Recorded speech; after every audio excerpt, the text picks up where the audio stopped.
Do it again.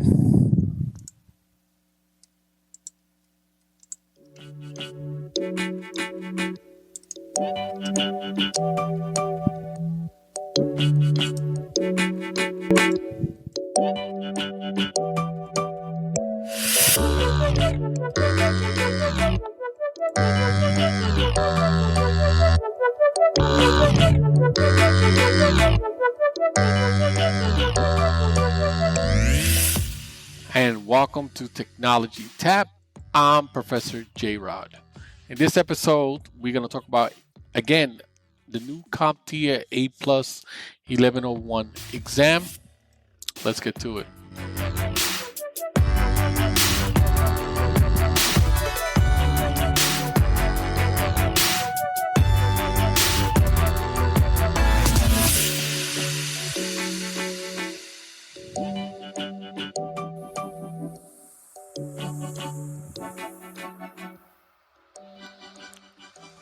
All right, and welcome to another episode of Technology Tap.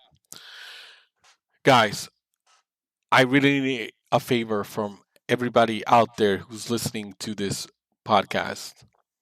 Some of you may or may not know I'm working on my dissertation and I need participants. So I want, if this is something that you're interested in, please email me.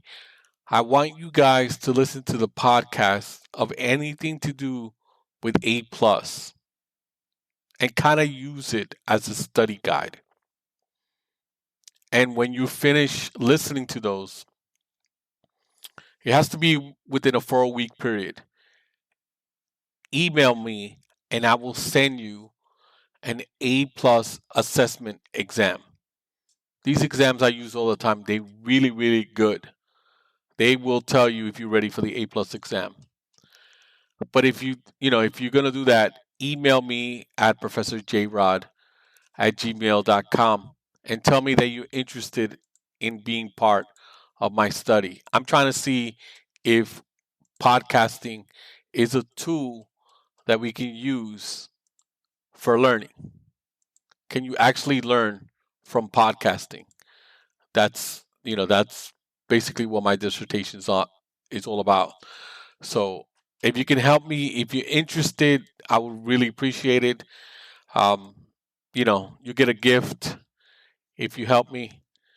Some kind of gift. I don't know what, right now, but I'll think of something. Maybe a T-shirt that says Technology Tap Podcast. Uh, but if you're interested, all you have to do is listen to the podcast of all the A plus episodes. Tell me that you listened to it, and I'll send you an A plus assessment. I just want to see what the score you're gonna get. I want to compare it to something else that I'm doing, and see, yeah, and see who scores higher. So, if you want to keep listening to this podcast, do me that favor, please, and email me at ProfessorJRod@gmail.com. And I'll send you a Google form, you sign it, all that, you fill it out, all that, and then I'll send you the assessment when you're ready. All right, now that is taken care of, let's go to part 2 of the 1101 exam, the new CompTIA exam that already came out last month. So we're on part 3, which is hardware. And looking at it, you go over network printers. They still do the same ones: copper, Cat5, Cat6, 6A, coaxial, shielded, twisted pair, plenum, optical, fiber, peripheral cables, USB 2 and 3.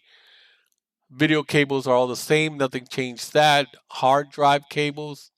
Nope, nothing changed there. Adapter connection types. RJ1145, F type, ST, SC, LC. I guess they're going to talk a little bit more about the punch down block, which is something that I feel that is missing. Micro USB, mini USB, USB C, Molex, Lightning port DB9. On the RAM section, DDR5 is new. They're going to talk about that. virtual RAM, single channel, dual channel, triple channel, and quad channel still in there. Hard drives, the speed are still the same from 5400 RPMs to 15,000. Still the same form factors, 2.5 inch and 3.5 inch. That's still the same. SSDs, NVMe. I think that they're going to add a little bit more on that. Peripherals component, PCIe. Form factors, M.2 and MSATA. Drive configurations, RAID 0, 1, 5, and 10. Looks like they took out 6 and 11. Removable drives, same ones, flash, memory, and CD. For motherboards, ATX and ITX, same, that stays the same. Motherboard connector types, M.2 is the new one that I see. Motherboard compatibility, no, they have AMD, Intel, they have server and multi-socket, desktop and mobile, so that's new.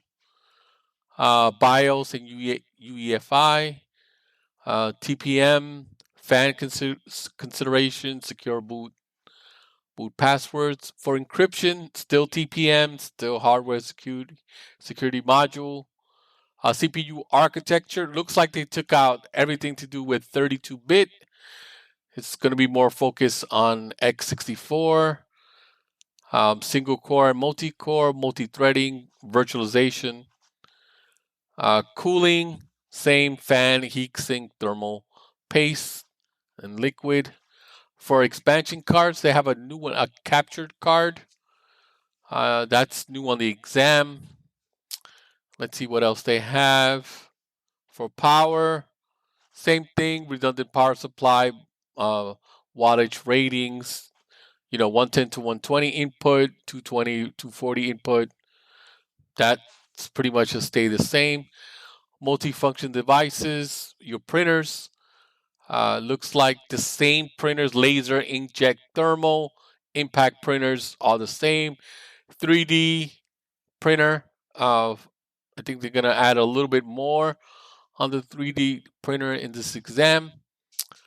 Scanner, automatic document feeder, network scan services. You can have email, but you also have SMB, small message block.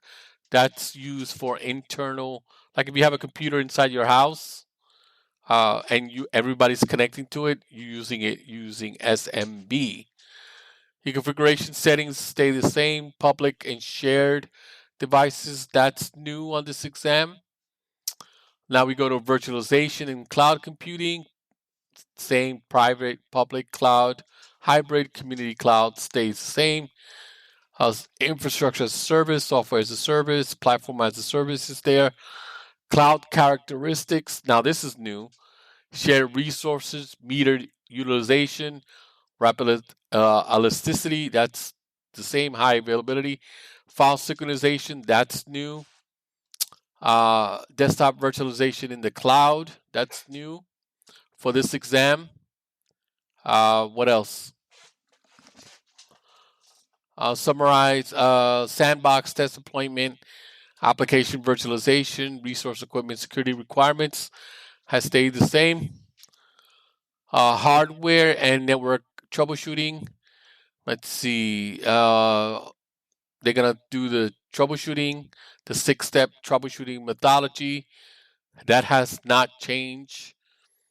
They're going to have a scenario about troubleshooting problems related to motherboard, RAM, CPU, and power.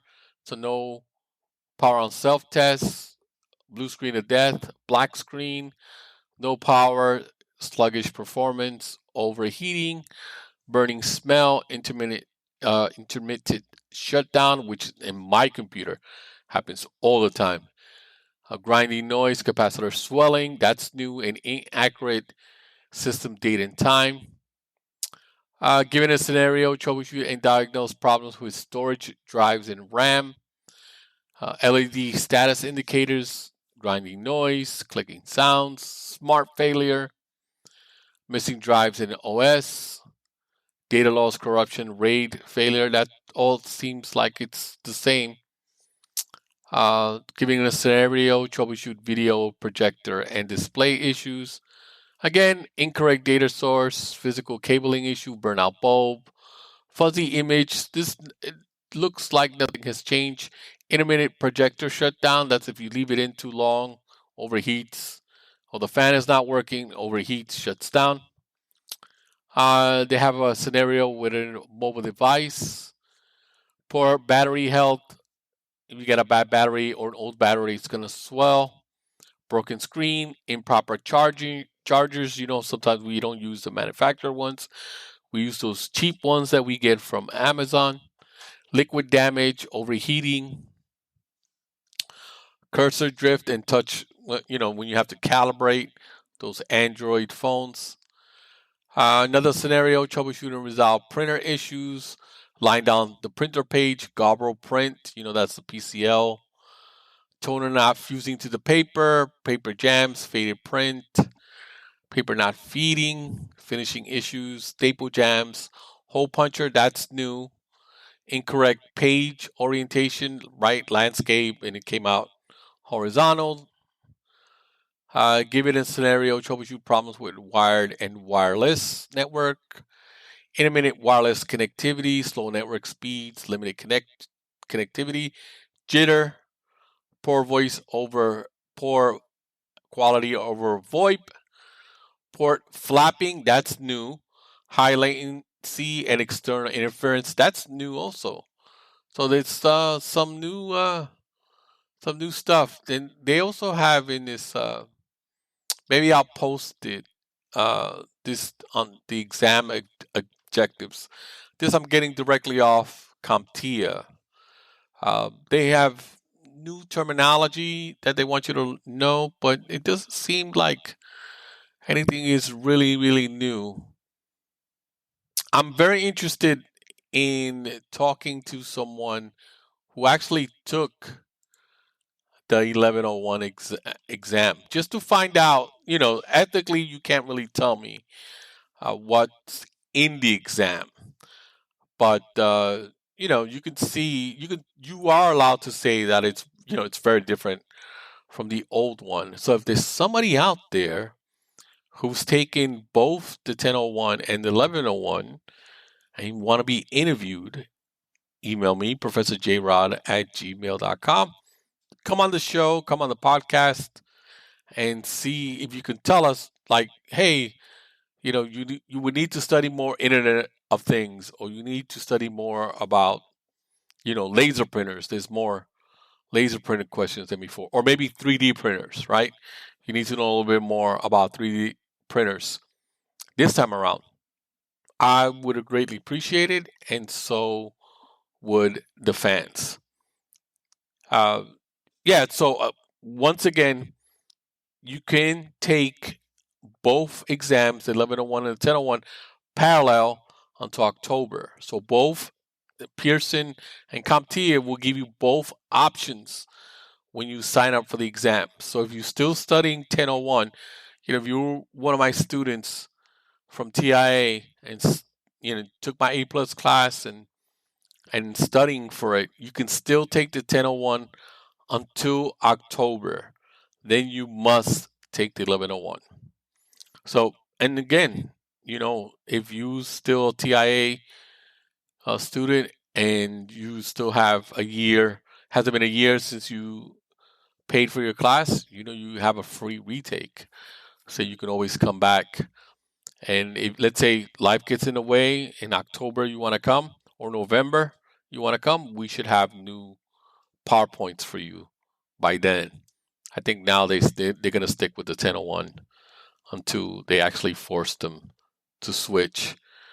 But yeah, guys, please, if you want to help me and you want to be involved in this study that I'm doing, please email me at ProfessorJRod@gmail.com. You will have access to an assessment, and you can take that. I have a lot of A plus practice exams that if you take one exam, the one that I'm doing for my study, I'll give you all the other ones, right? So, if you can do that for me, I'll give you all my exams. You can use them as study material in order for you to go ahead and pass the 1001 before it expires in October. So if you want to be involved in my study, not only would I appreciate it, but here's your opportunity to get your A+ exam before you're forced to go to 1101. All right, that's gonna put a bow on things today. I appreciate all my listeners out there, and please, let's do this together. Make ProfessorJRod change his moniker to something else. So I appreciate you all, and thanks for listening.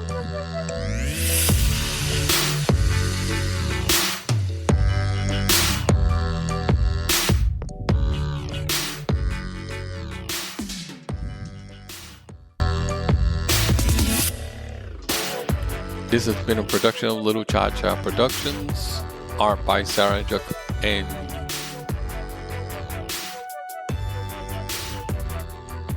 music by Jacome. You can email me at ProfessorJRod@gmail.com.